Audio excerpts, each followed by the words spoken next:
tidak semua orang akan menyukai kita. Bahkan, ada yang membenci tanpa alasan, mencibir tanpa sebab, dan merendahkan tanpa tahu siapa diri kita yang sebenarnya. Tetapi ketahuilah, itu bukanlah akhir dari segalanya. Justru disitulah kita diuji, apakah hati kita tetap kuat, atau goyah hanya karena pandangan manusia. Biarkan mereka berbicara semaunya, biarkan mereka membenci sepuasnya.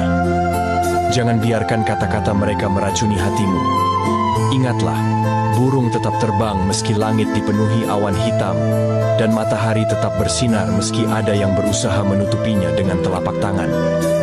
Terkadang, kebencian orang lain justru adalah jalan yang Allah berikan untuk mengangkat derajat kita.